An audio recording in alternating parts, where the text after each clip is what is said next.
wheat contains many more toxins and immune system irritants than rice. So the traditional source of starch in our diets that is the lowest toxin is white rice, not brown.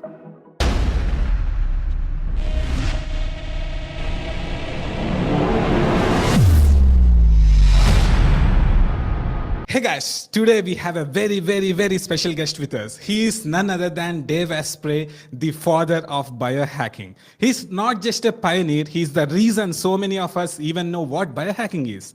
Long before fasting, low carb, meditation, and light exposure became buzzwords, Dave was already doing the deep work and sharing it with the world. His best-selling books transformed how we think about health and performance, and his latest, Heavily Meditated, takes it even deeper. He's on a mission to live over 120 and help the rest of us upgrade along the way. Personally, whenever things get complicated, Dave is the voice I turn to clarity. Dave, it's a true privilege to have you here on my show. Thank you. Thank you, BNS. Did you just say only 120? My goal is to live to at least 180. Oh, yes. And that's 50% better than what we think is our current best. But I have books about people from India, even in recent years, who made it to 185. I just want to be at the upper edge of what we've already done. And maybe we can go way beyond that. I think it's possible. Yes, Dave, I definitely believe. So, Dave, my first question is, in India, traditional cooking fats like ghee have been largely replaced by industrial seed oils. How harmful is this shift for metabolic health, and why should we return to such fats? Well, all you have to do is go to India and look around. You see any thin people? Sorry, obesity and type 2 diabetes have skyrocketed in India more than anywhere else. And the replacement of traditional healthy oils like ghee or coconut oil, replacing those with Western oils has definitely increased diabetes and obesity rates. If you would go back to the way your ancestors cooked, you would find that your metabolism heals itself, even if you ate tons of butter. Yes, Dave, exactly. Dave, there's one more trend that is happening in India that, like you said, that rice is one of the safest carbohydrates that's out there. In India, many people have shifted to wheat, thinking it's beneficial. Why might that be a problem? Oh my gosh. Well, all grains have protection systems to stop us from eating them. Because think about it, if you're a plant, you can't run away and you don't want anyone eating your babies. So you cover your babies in layers of toxins. And those toxins take away minerals from animals that eat the grains so that they become weaker over time and there will be less of them. They become less fertile. Wheat contains many more toxins and immune system irritants than rice.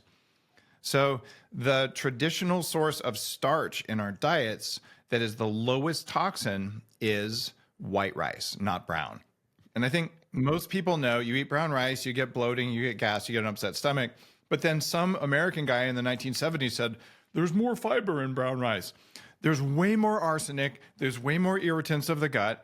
There is not a health benefit to eating white or to eating brown rice. If you eat brown rice, you get all the toxins and some fiber and some starch. If you eat white rice, you get no toxins and you get some starch. If you want fiber, have some plants, have some fruit, but you don't need to eat wheat. And honestly, basmati rice is a better source. And if you were to cook it with a little bit of ghee or coconut oil, that binds the fibers of starch together so that they don't raise your blood sugar as much. And the primary cause of type 2 diabetes is insulin resistance, which is driven by bad fats from seed oils. So go back to primarily ghee, have your lassi full fat, have your paneer, and have some egg yolks. If they're mixed into something, that's okay. You won't see them if you don't like looking at them, but they're good for you, right? And it's hard to get enough protein if you're vegetarian, but you can do it. And if you go that path, you can have some wheat if you're not sensitive to it, but it's not a better source of starch than white rice. Thank you so much, Dave. Dave, what are the 3 biggest health myths you see circulating today that you believe are not only just false, but dangerously misleading? The most dangerous health myth right now is that exercise makes you lose weight. Now, I used to weigh 50% more than I do now. I was 300 pounds. I was very big. And there's a picture on my Instagram page that shows what I look like. And on the cover of Heavily Meditated, my new book, I'm sitting in lotus pose with my shirt off, and I'm pretty sure I'm 5% body fat. What? How does that happen? I eat a ton of fat and I exercise 20 minutes a week. Granted, I use AI for that. So the reason this is a dangerous myth is that people who are overweight are usually not able to exercise much. You can go for a walk, which would be really good for you, but that's not really exercise. So moving is great. But the problem is you think you're going to have to suffer in a gym to lose weight. 5-10% of weight loss might be movement. The rest of it is what's on your plate. That makes it a lot easier to get metabolically healthy and also go for a walk, do some movement, maybe do some stretching, do some yoga, but you don't have to kill yourself in the gym to look good or feel good. That's number one. Number two, we have a story that carbs might be bad for you, right? Well, yes and no. We also have a story that protein might be bad for you. It turns out different proteins, different carbohydrates, and different fats have entirely different effects on the body. So you could have some soybean oil or some ghee. They're not the same. You could have, if you can have an egg, right? Or you could have tofu. They don't do the same thing. The tofu is actually going to do some very negative things for you, right? And if you're looking at this going, wait, what's going on? It turns out each food has its own aspects. And let's see, what is the oldest tradition on the planet that teaches this? Might it be Ayurveda? Right? Because they're saying, oh, this food, whether it's protein or not, it's heating or it's cooling, right? So it turns out you can't look at fat and protein and carbs. You have to look at what is this food doing for me? What is the ratio of toxins? What are the negatives? What are the positives? And when you do that, suddenly you feel so much better. The third thing that I think is our biggest risk, biggest problem happening right now is that LED light bulbs are better for you because they save electricity. And circadian biology is really important. And circadian biology just means the way the body follows the cycle of the sun and moon. And we have all these invisible timing systems in the body. And the brighter the light and the more blue or yellow or purple that it is, the worse it is at ruining your circadian biology. There's a reason that yogis meditate in caves, because darkness is sacred and necessary for our bodies. The sun, we do sun salutations in the morning. The sun is important for health, and some people think it's bad for you. The darker your skin, the more you need sun to survive, right? And if you're from South India, you need a lot of sun because you have skin that's designed for lots of sun. For me, I'm pretty pale. I still need sun. But I don't probably need as big of a dose of it because my ancestors are from places where there's no sun. But still, it's necessary, but an equal amount of real darkness. And if you have little blue and green and white LEDs around your house and you turn on the bathroom lights at night, it is giving you diabetes. It's as important as seed oil. And my evidence for that is a friend named Sachin Panda, who is from India, if you couldn't guess. And he works at the Salk Institute in San Diego, studying circadian biology. And he wrote a book about this. And his mother, who lives in India, all she did was start eating an earlier dinner before the sun goes down. And in 3 months, her diabetes went away. So timing of your meals, composition of your meals, and go for a walk. But you don't have to kill yourself jogging or in the gym. That's not the path to wellness. Thank you, Dave. Literally, that is the truth. So thank you for saying that. So Dave, I love the title Heavily Meditated. What's the core message of the book and how is it different from the usual take on meditation? Okay.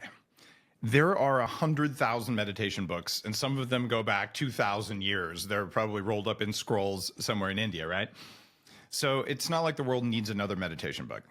Heavily Meditated is about all of the technologies and techniques that amplify and accelerate meditation and certain types of meditation for certain states. And there are books written in Sanskrit going back to the 13th century with step-by-step guides to meditating that I actually have on my shelf. So there's an almost infinite number of states, but for those of us in the world of having families and jobs, we don't have time to meditate for 2 to 4 hours a day in caves, right? And if you do, you have a blessed life. So, how do we get to the states that create the most peace and prosperity and transformation as quickly as we can so that we have enough time left to go for a walk and to play with our kids and to pay for dinner?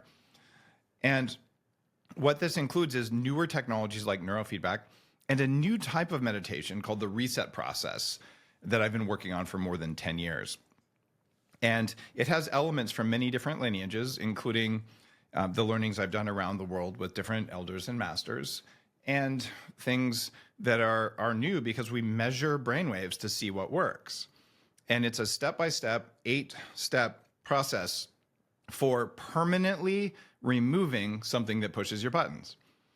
So in traditional meditation, we put our hands together and we say, oh, I feel the feelings, they're flowing through me. I will be non-reactive. I will observe them. This is valuable. It's an important skill for not punching people. It's good. But you still got mad and you had to take all the energy to feel it.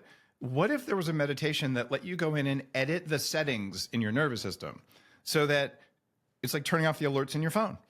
Okay, I can't use my phone because it keeps popping up alerts. Let me just go into the settings and turn off my alerts, and now I have peace. I am teaching people to turn off the alerts in their nervous system, and that's a big deal. Yeah, yes, Dave, of course, I will suggest all my followers to get it for sure. And last question, would you like to issue a 7-day challenge to our subscribers? Let's think about this. Okay, this is going to be a bit of a challenge for you. For the next 7 days, I want you to stop eating or drinking calories when the sun goes down.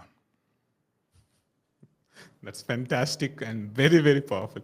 Dave, thank you so much for being on the show and giving such an amazing information at such less time. Literally, I'm grateful to you. Thank you, BNS, for spreading the message of biohacking. When you enter the path of biohacking, you will always realize, I'd like to live longer than I thought I would, and I want to be more conscious so I can be happy. Long life, happiness, tons of energy. That's what biohacking does. Yes, Dave. Thank you. Subscribe to BNS Goku Great.